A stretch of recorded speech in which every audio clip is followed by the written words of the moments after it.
Tartarian. Recent Tartarian.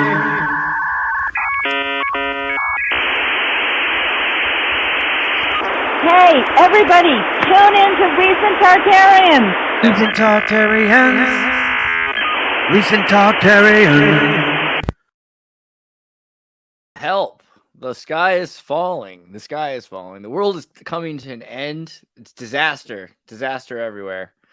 That's the news every day, all the time, and always has been. How's it going? Good to see you, Raf. What's up? And you, Andreas? Doing good. And you? Yeah, things are great, actually, as far as I can tell. I mean, we've got like nice misty weather. I almost feel... fires. Sorry to interrupt you. I almost feel, inclined to show this. So this was for some reason that you know what this means? No. What? Never at no.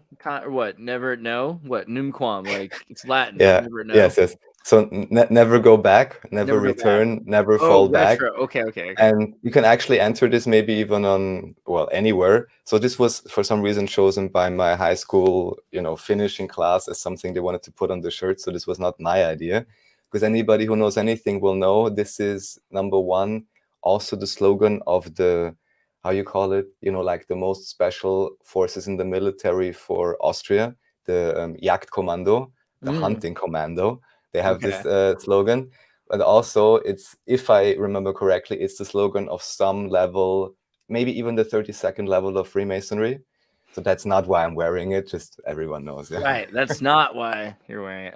That's good. I like it though. Kind of reminds me of Exertus, because Exertus is like exert, and then at the end there's kind of a connection. But the fires, I was gonna say, are you safe? Because it seems like what they do is they say that there's a fire somewhere in your subcontinent.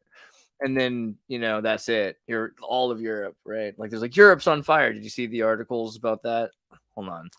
Well, I'm not on fire yet. Yeah, you look like you're fine. It's the same kind of thing. All right. 14 dead, firestorms lash across southern Europe. Greece is on fire. You saw that, right? What do you think about the Greek wildfires?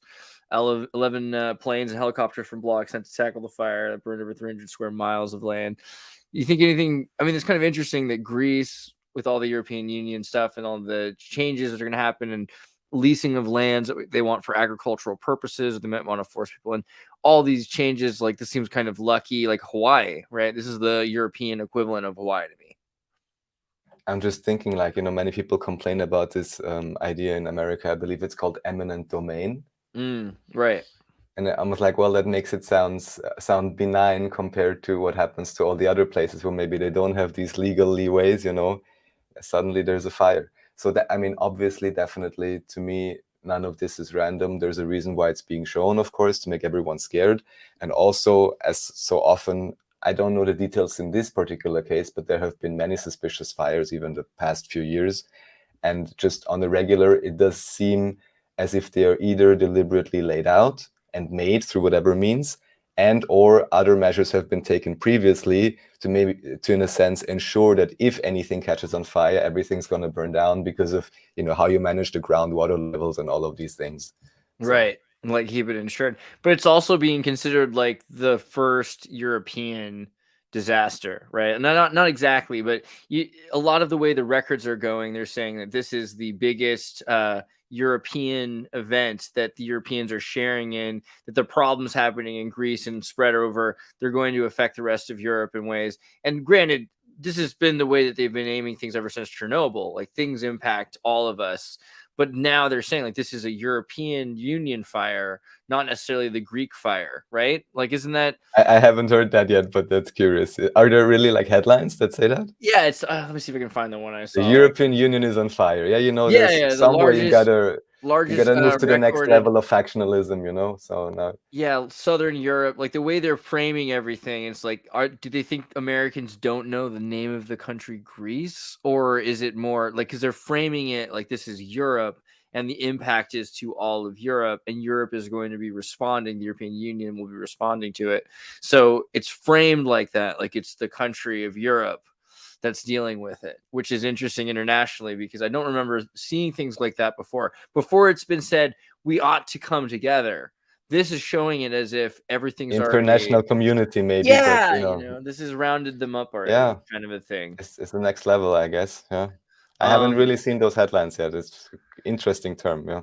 I got two more, and then I want to push it over to you. One is the million homeless people at any given night in Europe. They're talking about how Europe is just like America or any other place, I guess. It's just always been filled with nomadic people, as far as I know, right? So Denmark, Finland supposedly are making progress, but that sounds a bit terrifying. Like, progress with homelessness is like rounding them up and putting them into camps or into like little buildings. But like a million homeless in Marseille or Turin or anything like that. So homelessness is still like a huge thing in Europe. Do you see that every day? Do you see a lot of homelessness? Do you see? Oh, well, you can definitely tell. I would say, at least in Vienna, general perception of homelessness definitely has increased, I would say. Also, one could have argued maybe a few decades ago, maybe almost everyone had the opportunity somehow, to actually do get a place, or to do get, there's all these emergency systems and so on. But it's also pretty obvious that, I mean, you have to imagine, this is apparently a particularity in Vienna, where you can be somewhat like an asylum seeker for whatever reason, even just temporary checked out status or being checked status. Then you can get the full financial support as a baseline, which is about $1,000 that any Austrian would get. So you would get the equal amount. And then what I recently heard is, even if it is determined that you are not viable for political asylum or whatever they determine, and you're illegal now in the country, still you get paid the same amount. So, I gotta get to Vienna, I'll tell you what. Yes, but only if you're like supposedly, I don't even know which refugee would have to be now. You just have to pick the right one. Dude. So I mean, technically, they would after the election, just cross your fingers, like be a refugee, would be great. They should at least have money to have a place, actually. But there are definitely increased homelessness. I can only imagine have to be illegals or something, because everyone else, just like I said right now, would get $1,000 at least. So they should be able to have a place. That's an interesting thing. I didn't even think about that so much, because homelessness did increase, but also I know that especially Vienna is very liberal with giving away this funding. Yeah. So technically nobody should have to be on the street. How is this working out? Yeah. What's going on? I'm not exactly sure. Of course, there's always the issue or the question with human trafficking. Of course, also the question, maybe some individuals just don't want to support, and for what, or really cannot get it. But yeah, with what I just explained, I'm not exactly sure how that works, actually. Yeah, it's not as bad as San Francisco, that's for sure. So, actually, we got a question from the audience. PM's asking, how was your trip to Hungary? Oh, my trip to Hungary was splendid. Thank you so much. Dun, dun, dun. Okay, you don't have to go in. I made lots of great friends, and there will be more. I'll actually pull some on the stream at some point. So you'll get to you get to enjoy the fruits of that journey as well in some ways by having people come on the show. Mm-hmm. So what was you had some links you wanted to share? Right. So since we're on the topic of catastrophism and all of that, I would say we just start with The Guardian, and then we move on to China, and then we move on to here. All right, so let's start with this Guardian article. Why do weather records only begin in 1914? Yeah, so that's just typical reset questions. As with all those things, everything seems to only have started in the late 19th, early 20th century. I just wanted to bring that up as a general, how should I say, baseline of understanding. There's not even so much I can say about it, but just that also this is highly suspicious, Yeah. Why would that be, And then, of course, also, if we understand this, then also it becomes very questionable, all the claims that are being made. Oh, 1,000 years ago, it was like this or like this. And I know there's certain methods how this can be approximated. But then, especially this summer, in Austria, and I'm sure all over Europe, because as you said, the European Union is burning. They were saying, yeah, it's the hottest summer since, I don't know what time. And then some people came along and were like, well, there's only been proper measurements for 100 years. So what is the scale we are talking about? Actually, it is unknown. So yeah, what's the guy who so clouds started out as like Luke Howard, I think this is right. So clouds, for a long time, there's not even a name for certain kinds of clouds, and clouds are looked at as being like the kidneys of the sky. Like it's like there's salt water, and they know it's being processed somehow. So they think the salt's being pulled out, and so they have like a name of kidney studies, which they're calling cloud studies. And Luke Howard in the 19th century produces a sort of taxonomy for clouds. And so he names like several different versions of cloud. I think it's like the cumulus. So one thing to always do with these stratus. wiki pages, can you go on the top again? Sure. And then it's very simple. Just look right next to the name. Luke Howard, the first paragraph. FRS, what's that? Fellowship of the Royal Society. Yeah. So, I mean, yeah, of course, you know, he's a magician, but also No, I'm just saying, like, no one ever before had the idea to think about the clouds or name them or anything, you know? Well, so the story goes that taxonomist Carl von Linn had recently started doing like styles of taxonomy or classifications, Linnean classifications. So the Linnean classification system was a way of classifying things. And so he was the first to use Linnean classification to define 3 different types of clouds and like different forms of metamorphosis that clouds take. So I mean, there aren't records of clouds being called cumulus, stratus, or cirrus before he invents those words for them. But there probably are different kinds of cloud studies before that because, you know, it would seem to you logical probably that every kid stares at clouds, right? Right. And wonders about clouds when they're a kid. Except there's always this chemtrail conspiracy, right? And if you get to the deepest parts of the Midwest, people will tell you probably that they don't believe clouds existed before jets. I bet you. I mean, you'll find somebody who says that. I mean, probably a lot of clouds are really different than they used to be. A lot of weather has changed. Who's to say that weather is that much the same as it was before? You know, I can't prove the clouds have always been the same. I don't have that study. Well, I can't either. I only know that there are certain, you know, cloud patterns that seem very dispersed and so on. And then just before you have those jets flying, and then, you know, they fade out like this, and then they even get these waveform patterns. So he says Randall Carlson. What do you say here? Historical weather and temperature patterns. Historical weather temperature patterns. Okay. So this is a video, or looks like he talks about viability tracking. So yeah, you can find records that would suggest weather or, you know, astronomy. They also can say with astronomy when certain things were happening. That doesn't necessarily mean that we know about what the clouds were like, though. That just says like we know about the heat, or I guess you could say you could tell about humidity and certain things. I don't know. What do you think? You think the clouds are, I mean, for the most part, you think that there's a lot of synthetic weather today, though, right? Or what? Well, definitely a lot more than we would want to believe, I guess, through, you know, all kinds of different factors, even, you know, just the EMF and so on. Who knows exactly what all of that really does? One example I would give is from a friend of mine who's visited indigenous in, I always get this wrong, but somewhere in South America. And he said they were basically able to conjure up clouds by singing. So this would mean that not all clouds all have to be sprayed by You know what? flames. I see crypto here. So Bernie, I think Thursday, are we doing a real science thing with alien scientists? We should talk about clouds a bit more because there's probably something we could look into, the science and history of cloud. What is the word for that? I keep forgetting. It's like kidney. What's this? Hold on.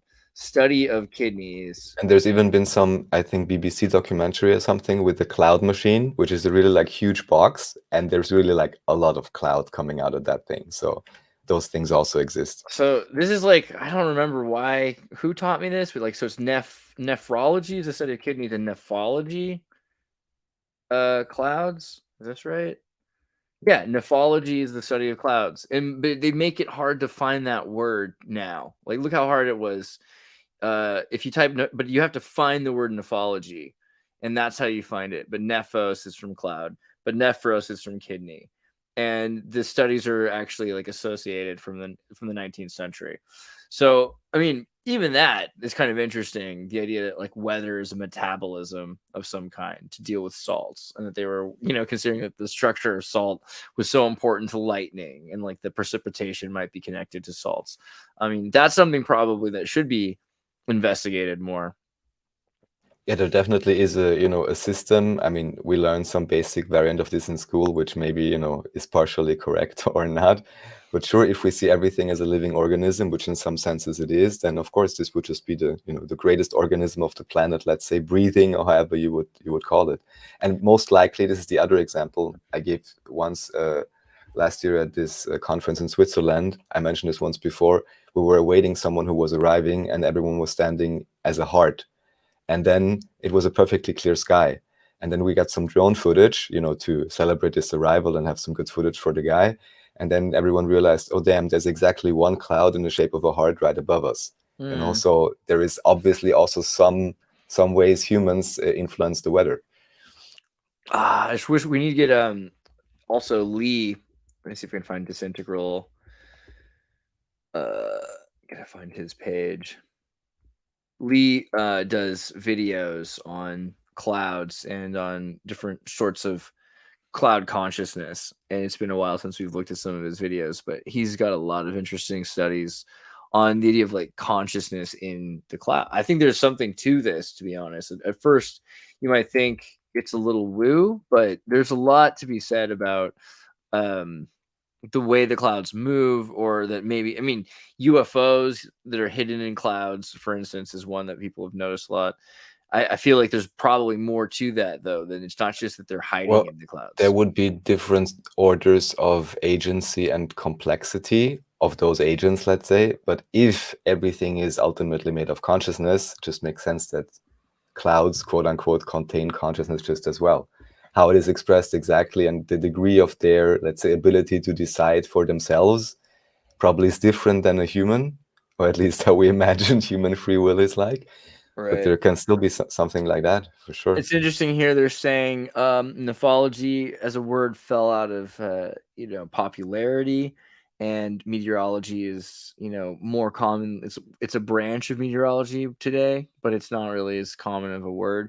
But since the 1990s, some have suggested that when high solar activity lowers levels of cosmic rays, this in turn reduces cloud cover and warms the earth. Others say that there is no statistical evidence for this effect. And then they get into CERN's cloud facility to study the effect of solar cycle and cosmic rays. So it feels like there's a reason why this word's being hidden also. Or you can find it if you're into the sciences. So I say, we ought to look more into nephrology. Agreed. All right. Yeah, we can go on a disaster timeline. We can move on with the YouTube. So this is just one of many videos. And even here, it's difficult to say how accurate it is overall, because I guess China took a huge place. So just... word, the music. Hold on. Yeah. So dun, dun, dun, dun, dun, dun, dun. Flooding, human disasters, China in peril, streets. Where are the Power Rangers? Wow, this is brutal. Yeah. So what just happened here? Whoa, lots of water. This looks like, Yeah, there's a few, or there's not many videos like this. So like I said, I cannot verify how widespread it is, because China is a big place. China. Yeah. All I want to say is there has been some increased mud floods. Yeah, you can say it, bro. You can say it. And rainfall. I think even the Forbidden City was flooded at some point. Ultimately, this may well be, just because of, how should I say, CCP sewages not being exactly on par with what would be required. So I just wanted to point that out, because also in a way, however these disasters happen, it can also just really quickly shift the perceived, at least, ascension to power or power distribution on the planet.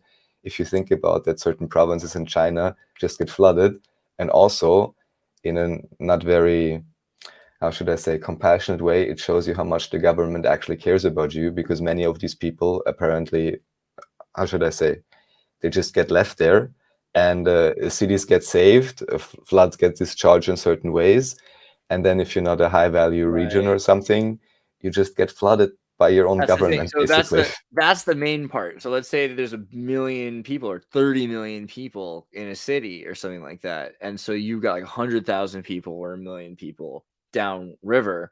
It makes more sense to save the city, in their opinion. So then what that does is it floods out because there's a city, it's like in a dense zone, so they're saving a really small area. In exchange, they're losing large amounts of area where it floods out. It's pretty bad. And I mean, maybe it's awesome because they built all these buildings the same way we did. They're not designed to last more than 25 years. Suburban. Yeah, well, that's another part. I mean, none of this was designed to last that long. But also, people that live in like the higher rises, like people pay a lot of money to live in certain parts of China. So there are places in China which are totally safe. And this might be a godsend to the elite that want to like wipe out like the peasantry that live on the streets, the plebeians that live on the streets below, which is a sad black-pilled reality. But it seems like what's been going on here, right? We look at Katrina. I think we've seen enough documentaries on how Katrina was let happen. It'd be cool if they made some more documentaries on how it was made to happen, if you know what I'm saying. But at very least, let happen. Wow, look at that, like the crush. The thing is also, this looks a lot like what's going on in Peru all the time, except there's less infrastructure there. So it's more impressive to look at China's infrastructure just collapsing because there's a lot of it. Wow, that's brutal. Yeah, so all I want to say is most likely, mining and subpar construction, subpar sewage, subpar disaster prevention is a big part of that. Because otherwise, one could say, okay, from a humanist perspective or amount of life perspective, one could say, okay, saving the city is more important than the countryside. But of course, just like you said, now the question is, what had to happen before that such a thing even would be an issue at all? And China 2025, it's going to look just like this. It's going to be crazy. One thing I picked up on is there is something called Marco Polo Bridge in China, and there is a new Marco Polo Bridge they recently built. And I was once even looking if you can see both at the same time, I'm not sure. So Marco Polo Bridge, the ancient one, let's say, is still standing. Yeah, because it's built in this, however, old world style, no problem, no matter how high the waters go. And the new Marco Polo Bridge, if you can find any pictures, just at new, is apparently, quite recently built, and it's been destroyed. I'm not sure if you even find it. It's just a new construction, so yeah. No. It's been Stalinated. Not sure where to find that bridge. Destroyed, took away any example. Could it be this one?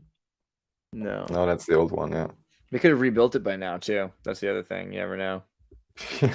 Erased all the books from it. So the other this video's title is Crops Destroyed. So it's not just like the infrastructure and whole towns completely erased and whole cities like removed and cultures just gone, because like there's also 300 cultures in the middle of China, so it's like taking out a whole state in America, taking out like the Bayou or Mississippi or what if all of Tennessee was just gone, kind of a vibe. But beyond that, the food, right? Because these are places where they're making food and cotton and clothing. Infrastructure will be gone. So this is going to be another way that we're going to see increases of prices out of China. And more than that, probably imports into China. Like more and more China's importing from Vietnam, South America, Africa, Mexico. You're going to start seeing that be the way America imports from China, or did. China will be importing from the same fourth world, third world nations that they built with the hand of the United States. Like this is the future, right? So these guys are going to be buying stuff just like us. It just looks more and more like here. That's all I see. When I see like China falling apart, I'm like, oh, now you guys are catching up with us, basically. Yeah, that kind of seems to be the cruel game, to always move on, the manufacturing base and, flip it around. Right? Progress. Yeah. So the third one is from Germany, and this I just wanted to show because many people probably haven't even heard about it internationally. So there was a huge catastrophe in a county in Germany, and there apparently even the official Deutsches Hilfswerk, however they are called, they kind of arrived. They had, and this reminded me of China, what happened there now. They had stockpiles, they had people and so on, but apparently didn't, I'll just say it cautiously, effectively help. But the worst thing was then when volunteers arrived, they kind of were turning them back. And so just want to say this happened in the middle of Europe only 1 or 2 years ago. And the government, which in my understanding to have any credence, at least would be here for disaster relief and some sort of semblance of security, has utterly and completely failed. So yeah, just wanted to point that out to anyone who hadn't heard about this. This is not only something that happens in China, where people are basically left to their own devices and help is actively denied, but even in Germany. I'm having a hard time translating this page. I'm going to try again. Let's see. It is not letting me. Huh. This page won't be translated. Oh, there we go. There we go. Okay. Flood of the Rhineland, Palatinate. Before the flood, tables are decorated. Flood in the R. The rain starts Wednesday morning. Interesting. So they have like the entire thing well documented, essentially. Yeah, and there were also advanced warnings, but no proper evacuation, or however you want to put it. So, and that's So why- supposedly in the so well organized state of Germany and so Yeah, on. like why would they not have evacuate? Isn't like it fun for them to just force people to leave their homes? Like why would they allow? Do they really want to just have people die? You think? What's the deal? There are, of course, all sorts of conspiracies in terms of what other things are in that area, including underground structures that may have been deliberately flooded by this process. Right. Just from the little, let's say underground information that I heard was basically, people going there to help, and the official forces not really doing anything, and just many volunteers then really being the ones to eventually help out. So yeah. Just too much in terms of trust in the general government, policies or forces if disaster strikes. And I heard similar things from Hawaii, that also there, the people that really were effective were just the local volunteers that helped immediately. And everything else is I just say a big question mark, because it's really difficult to tell, because with media reports, it's far away. From Germany, I heard a bit more, but just, the general idea of ideally not having to depend on any of those institutions if something really happens, but to get along well with your neighbors is preferred, I'd say.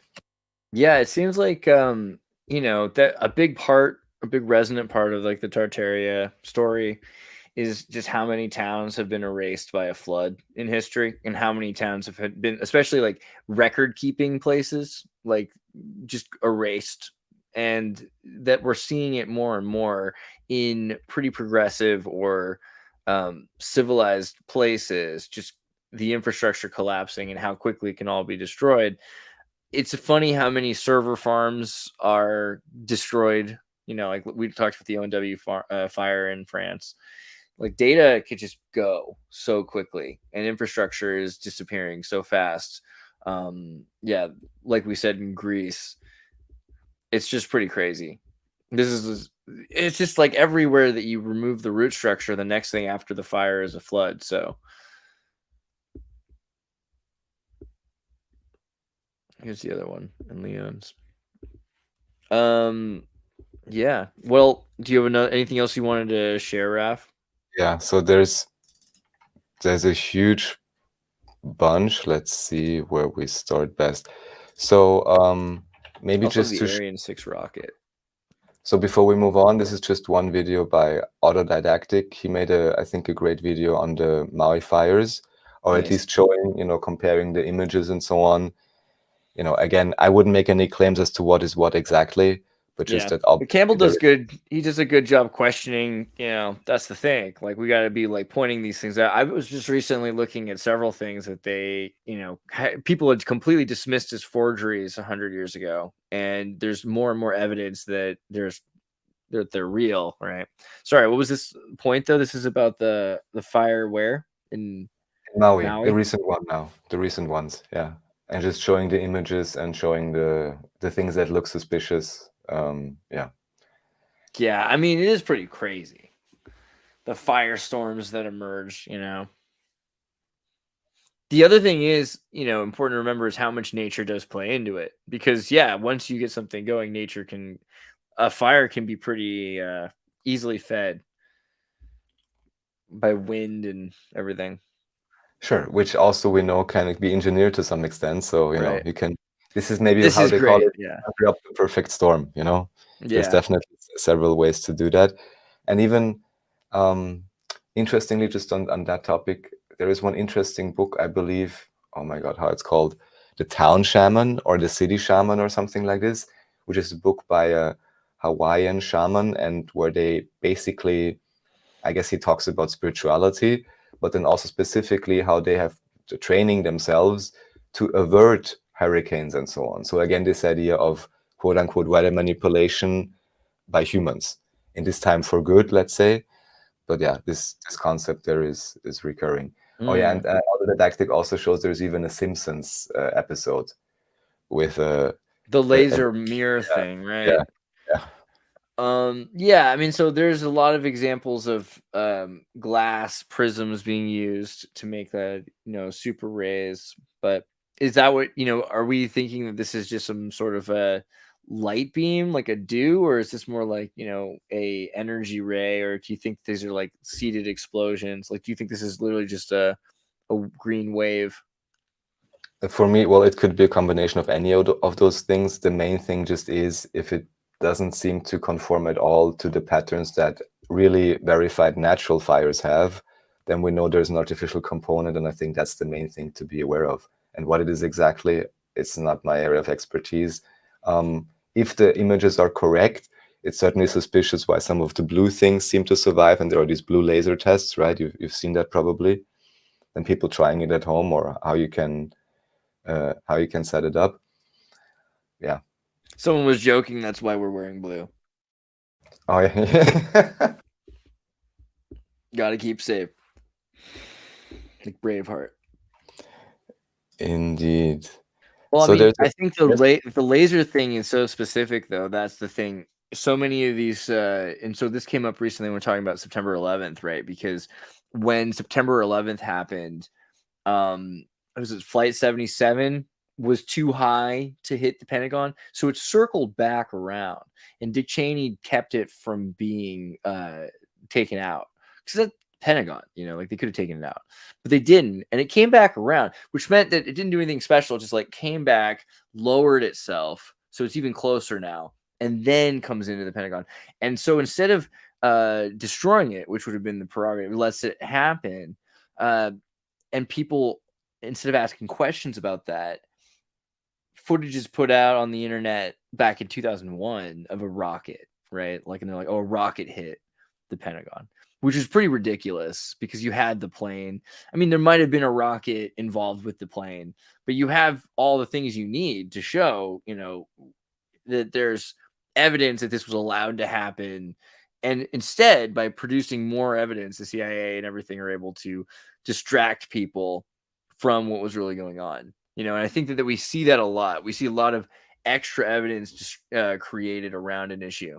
And so with Maui, I think we're going to see more and more of that, where they say, hey, this was done with this super sophisticated technology, but it probably, I mean, maybe not, but it probably wasn't. I can imagine there's a lot of really simple ways to do this, and it's probably not as impressive as people realize, in terms of battery explosions, targeting places with radio, high frequency. Like, there's ways that are broad that people could use, and it's less impressive than just like a laser beam out of Dr. No or Dr. Evil's like satellite or something like that. And that's what we're going to hear more of, because that's more interesting. Not just because the CIA want to make you hear disinformation. It's also just more interesting.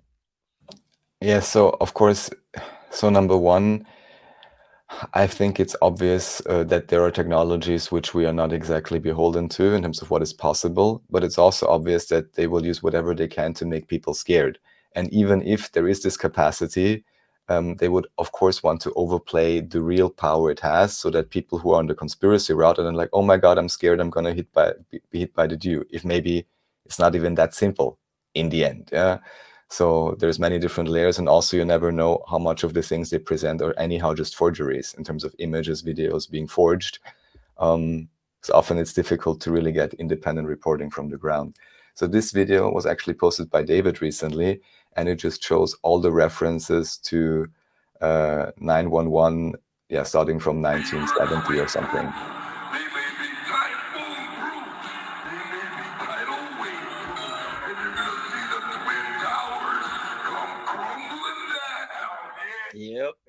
Twin Towers. There's many. 9/11. Yeah, there's a lot of really good ones. Oh no, the Twin Towers. Our detection system shows nothing. Mayday! Mayday! New York is under attack! It's shielding the warplane. It's getting through. Oh no, rockets are being launched from the. Stealth jet. It's almost as if the whole thing was. Hey, wait, the checkered floor. Here it goes. And see, Boom. it fits right there.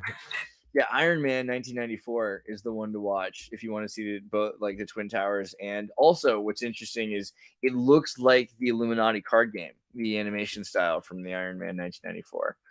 Batman Beyond. Oh, really? In Batman Beyond, do the towers fall? That's right. I forget that they were Twin Towers, but. The towers are falling! Get away from there! Ah, so based, so gloriously based. No use pleading. I do love Batman Beyond. Beat a death. Oh, yeah? Well, you're stupid. No, you're stupid. The Rugrats in Paris. What about the Shrek one or Lilo and Stitch? You know, there's a lot. I'm not even What? sure if it gets that far. I mean, even look at this. Beavis. Yep. Yeah, it was good. It was good to grow up right before 9/11 because there's a lot right. of that. There's a lot of good stuff there. Oh man. I mean, yeah, I think that sums it up pretty much. What do you think? Do you like? I mean, David's not here, so I try not to bring up the coin when David's not here. But you know, like the Israeli Mossad, Saudi Arabia connection. Did you see the Danny Polishchuk hat video yesterday? Danny had low value mail. Hold on, I'll go to that for a second. I think it was a surprisingly decent episode. Like it's always a good show, but he's a surprisingly good guest. Oh, is he doing Sam Tripoli? Yeah, I gotta watch that. Or was it with the Goob? Yeah, this guy. Where is he? He's gone now. This guy. Yeah, he had some interesting things to say about like the joint security between the United States, Israel, and Saudi Arabia, and looking into the security that was going on in New York and the Exchange Commission and how they had faster internet there. Before anyone else, and the idea that there's like a week before it, there's Mossad and Saudi Arabians in and out, and so there's always this sort of like anti-Semitic conspiracy. Either way, if you think about it, because it's like either the Arabs did it, which is already kind of ambiguous at best, right? Or it's like the Jews did it, but then that's not really true either.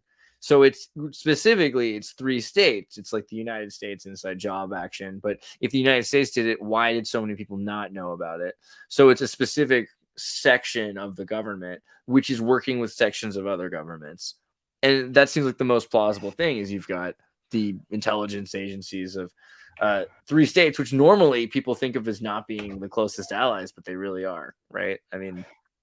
All right, so I only notice because of David, but please open the most recent link. Okie dokie, yeah.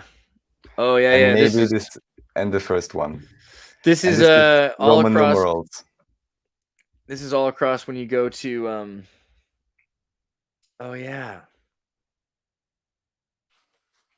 So, are you saying this is like 9 less than 21 or what? How is this? How are you? What I'm saying is about the whole thing. It's 9/11 coded 9/11, Okay. and if you put that, if you have 11XX11 or however, this is basically the Jesuit ring. So this just tells to me it puts, how should I say, whatever this then means exactly. But yeah, it's like if the Jesuits would put their stamp on it. So you've got like several ways I've heard it interpreted, because like the heart is above or the heart is below the square. So it's the squaring of the compass between Joachim and Boaz, the two pillars. But you also have, the idea of like the heart of the architect. But yeah, the idea that even the building was owned by people called Solomon Brothers or Solomon Brothers. What is this? 9/11, on 9/11, the Solomon buildings get destroyed. This is now more with the history or alternative history ideas, and the meaning of Solomon, which even I don't know. So I'm not talking even about the company now, but about the, how should I say, mythological, ideological attributions for that name? Solomon, Shalom, which means peace. So like son of peace or something like that. I don't know. Let's see. Yeah, well, the peace Etymology. certainly got destroyed that day.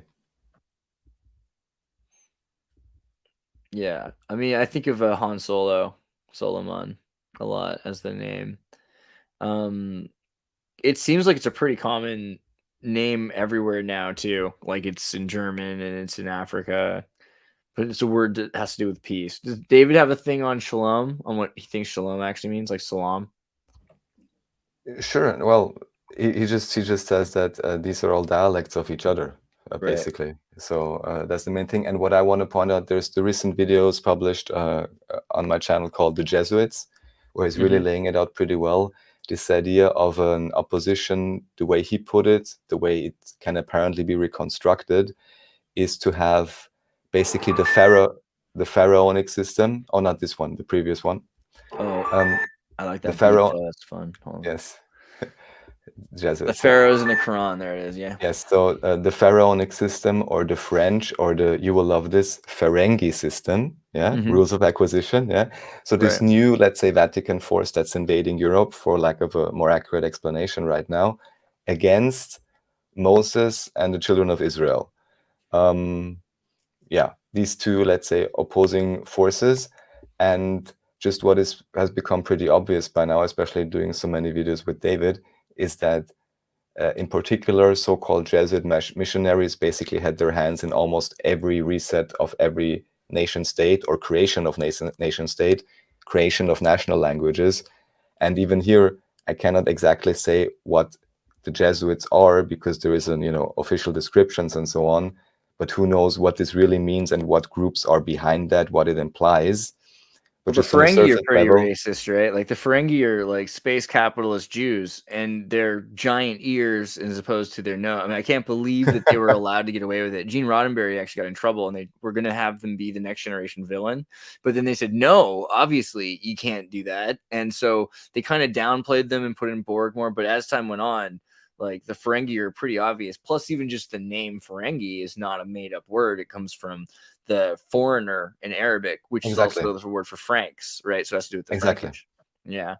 Exactly. The Frankish, or then the French, or the Pharaohs, the pharaonic system. So they were seen as the invaders, and probably also as, maybe some attributes similar what is attributed to the Ferengi in Star Trek. Dude, it's pretty racist. I can't believe Star Trek does this. Yeah. It's pretty nuts. But like, and again, the rules of acquisition are amazing. I think we've gone through some of them before.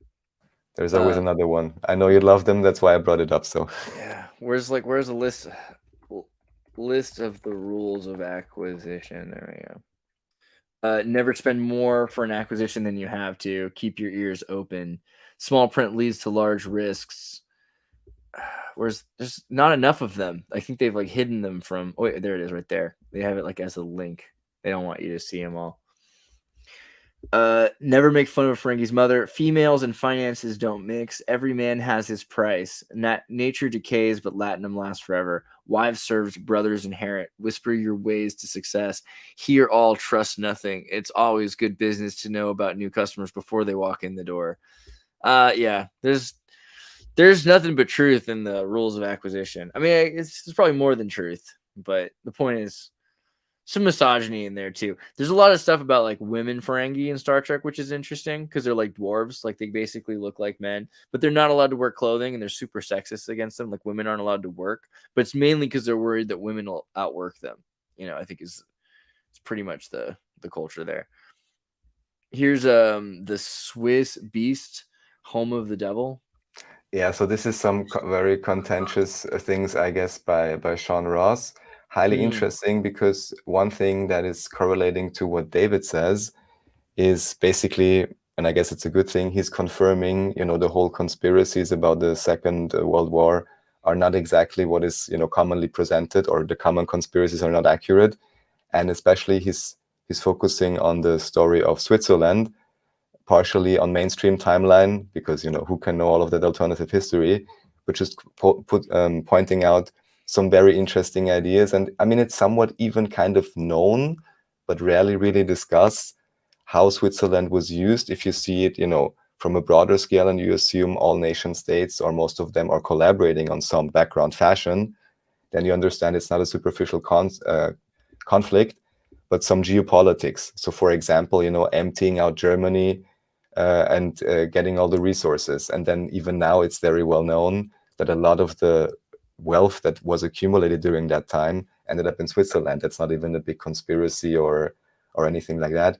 And he's just more deeper going into the history of Switzerland and how it was created to be able to fulfill this role.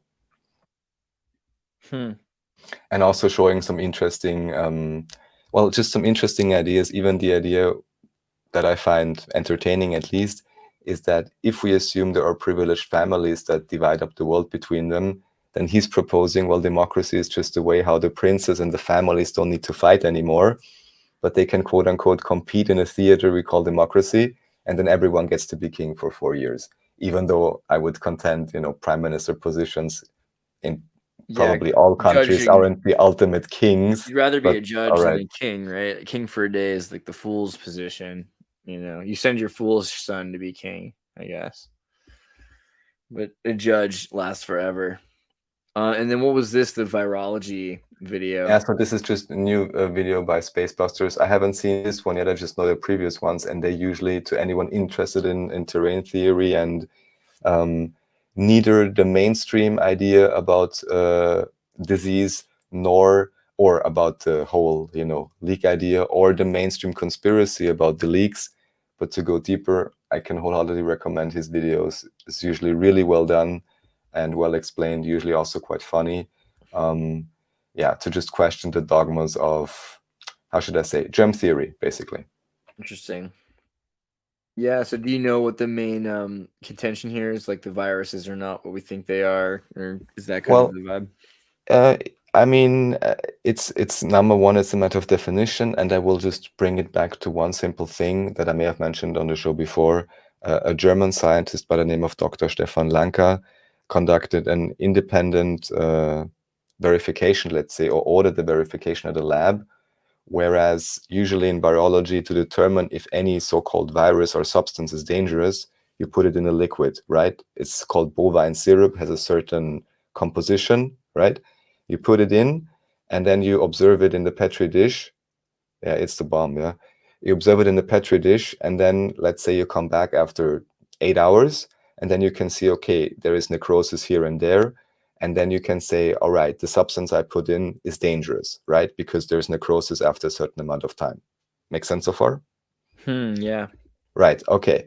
Only issue is, and even in the original so-called virology experiments that no one ever really was questioning or verifying, the one thing they never did is the obvious thing you would do with a scientific rigorous method, which is a control group, meaning you need a second dish with the exact same composition, just without that extra substance, and then compare. And big surprise, because it's not a living system, it's a Petri dish. If I leave it for 8 hours, it's going to be damaged, right? It's obvious. And that just opens the door to label and interpret anything and everything you want as dangerous, aside from the issues with how exactly the so-called genome sequences were determined. There were great videos on that as well. I don't know if maybe on Odyssey they're still around. I'm sure you know about this, about the sequencing and how then from certain samples I'm receiving, no matter exactly where they got them from, they use computer programs to basically create the profile, right? That is a commonly known method. So even if one just logically thinks through that, then whatever they say on Spacebusters becomes more understandable. I'm sure they mention many of these things anyhow. And the whole point of CRISPR or the Cas9, Cas11, Cas12, Cas8, all these different CRISPR systems is that your DNA looks for errors and it knows what it's supposed to expect.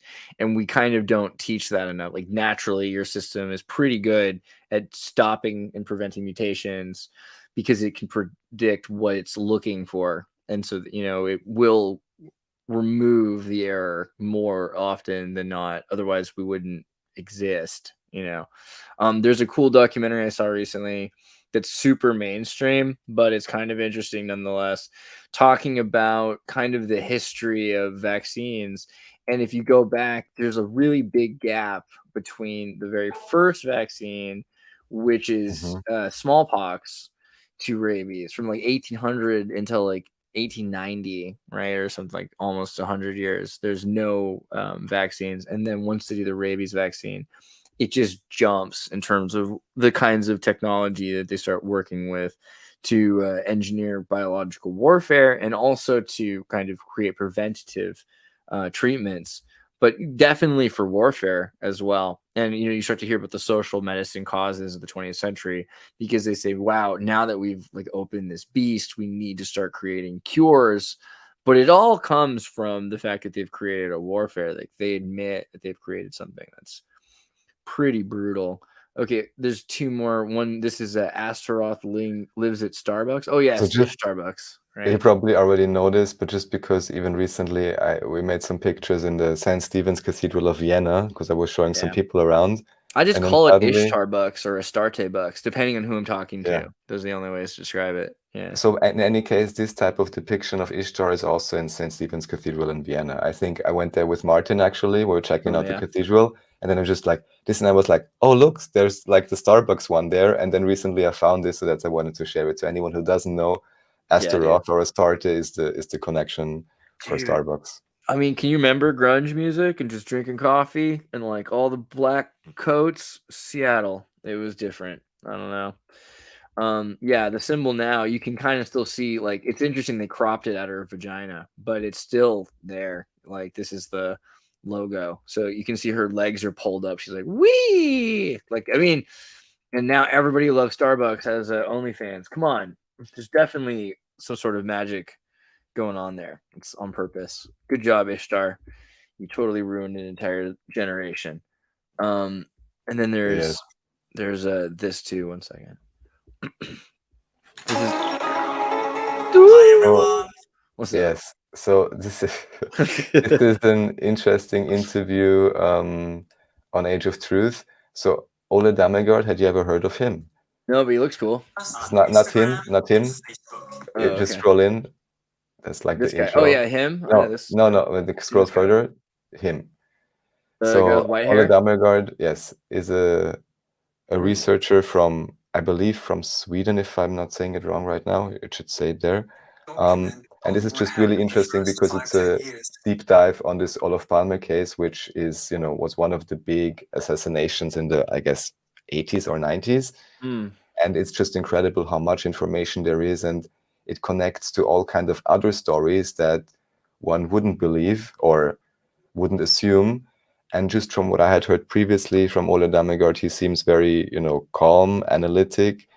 And one of his big things is just to have people's discernment sharpened also as to what events are quote unquote, let's say, organic, and what events are done by what is also by now a well-known industry, I guess, which is so-called crisis acting, right? Yeah. So there's companies offering this, and he's just followed this for a long time, and he's just, been in this, especially this case, also for a long time, and it really connected to things even in Austria and so on, where like, wow, now that's highly interesting.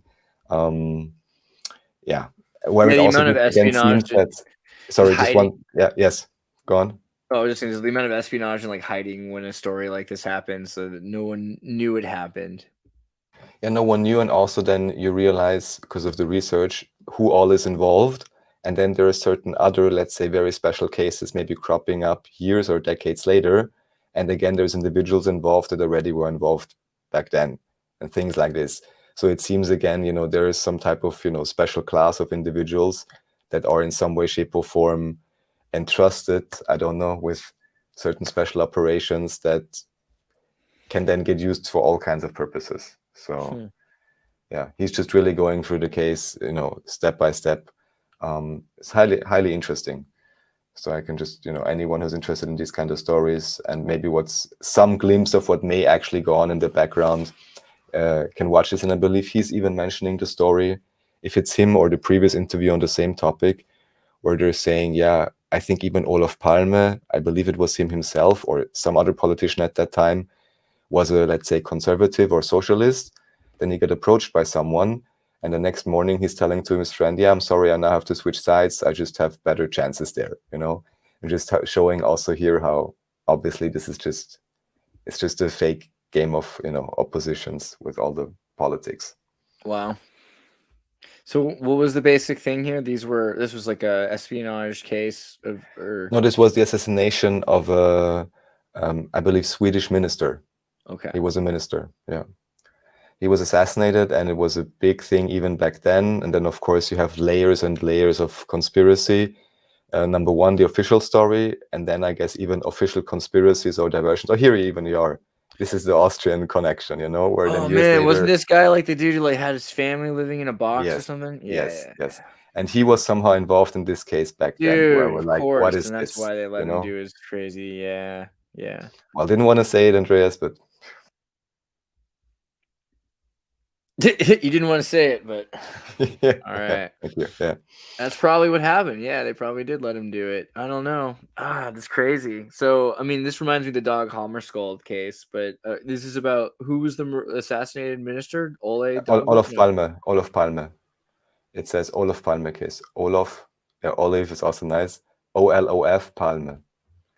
Olof Palmgard, like that? No, it's Palme. Palme. like that. Palme. There you go. Yes. Okay. All right. Longtime protege, Prime Minister Dag Erlander. Okay. Yeah, this will be my next major deep dive. I'll have to look into this one. I mean, it's interesting how many Swedes get assassinated. I'm always surprised. You think that they're just such nice folk, and then they're like, their best people fall out of airplanes in the Congo, and then they have to Photoshop the bullet holes out. It's a bummer. It's hard. Yeah, or even the questions as to why Sweden, at least in Europe, was the least restrictive in terms of lockdowns and so on. Right, yeah. There's different speculations about that as well. One of the reasons could possibly be simply because they are well advanced in the idea of, for example, going cashless and all of that. And then if we just see the whole game or how you want to nudge populations in certain directions, then you could simply say, okay, are you already pretty far out the way we want to go anyways? So we don't need to harass you, even more. Yeah.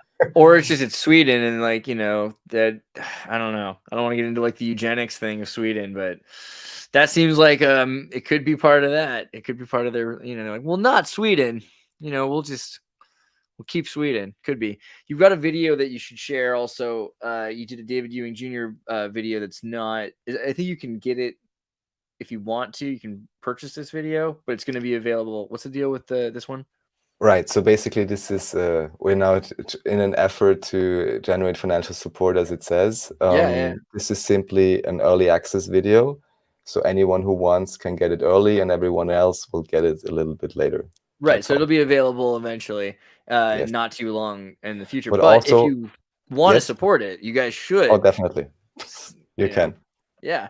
And you get the first 10 minutes of it here. It's pretty interesting. And David Ewing Jr. talks, one of the better, it's like kind of the culmination of a lot of the talks that you guys have been doing. So it's awesome that this is available as a preview. But then also, if you guys want to support it, like support the Act Like You Know 26 channel, And also, if you go back on the channel, maybe this is where we can round it off, to the channel itself and on videos,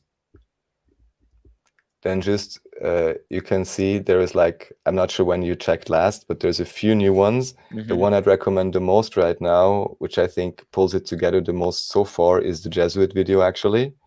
But each and every one of them, I think, is gold. So Yeah. I think David does a great job in presenting. The thing is, it's a little bit difficult to summarize because there's so many details to go into and so many aspects. But I think with the past, let's say 5 videos or something, we've kind of managed to do somewhat of a circle, go to different areas on the planet, let's say. David is checking the Quran manuscripts and just showing, how all of them are different, how basically all of them have been recently created by colonialists. Right. And also basically showing documents, which are, I guess, official research reports, also in the most recent one, simply going through and showing how libraries are recently created. In all of these so-called underdeveloped countries, you always have some missionaries coming, you have some British, so-called French, whatever colonial people coming, and they are so compassionate and hospitable that they host the first schools and the first libraries. Mm-hmm. Everyone's getting sent to France for special education. So I guess that they're in on the scam, and then they get sent back and become the ruling families of these countries, and all they have to adhere to is to sustain and cover the new history that's been decided. So this seems to be really a recurring pattern in too many countries. Even we went through Vietnam. Albania. Just kidding. Sorry. About Albania, I don't even know. And then just maybe as a last thing, I spoke with a good friend of mine from Hungary, and I was explaining to him, all these languages, this and that, and he's also a poet, and in Hungarian, he's the slam poetry, and he's really good with words. And then was like, well, okay, what about Hungarian? When was that invented? And then he was like, yeah, because he only knows there was a big reformation in the 1820s. Then I said about Hungary, I really didn't research it. I had no clue. So maybe just look it up. So he was looking up the page, and then he said, okay, well, how to proceed. I said, well, just check who were the main individuals doing that. And then, big surprise, it was something akin to the Rosicrucian order or something, and they were the ones deciding on the reformation of the language. So almost every time with these things, you have some type of shady societies that are determining how the new language and history should be for the masses. And the crazy thing is that almost every time it literally says it on the Wikipedia page. So there's no secret here. It's written right there. And let's just say at the very least, it's highly suspicious and very much seems, completely artificial and contrived.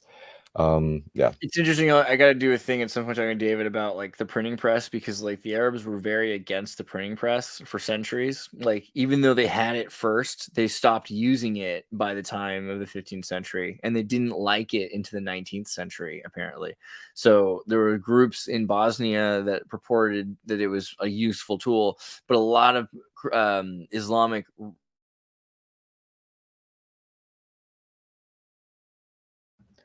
Oh my. It seems Andreas got stuck. Yeah, they shut me down. All right, well. Oh, you're back.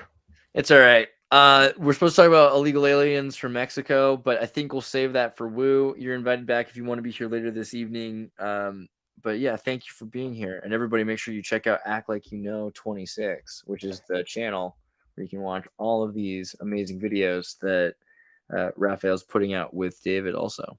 So thank you so much, Andreas, as always. And yeah, we'll come back in fuller force next time. I'll do my best to bring up some interesting guests soon. And yeah, thanks everyone for joining and watching. Have a blessed day, evening, night. Isn't he great? See you guys next time.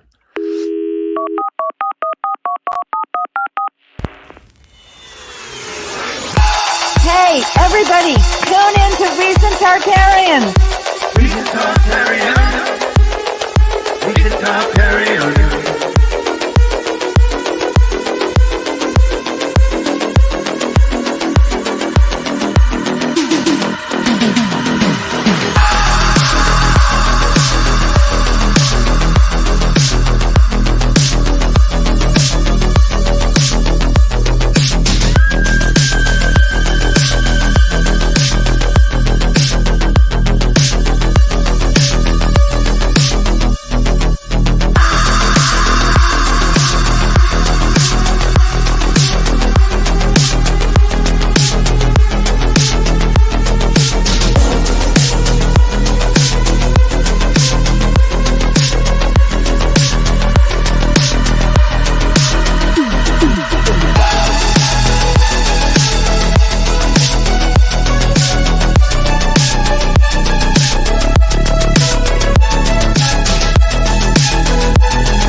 Recent Tartarian.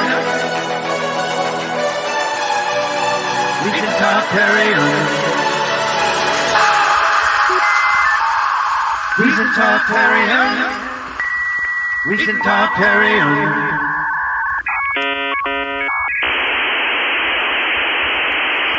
Hey, everybody, tune in to Recent Tartarians. Recent Tartarians. Recent Tartarians.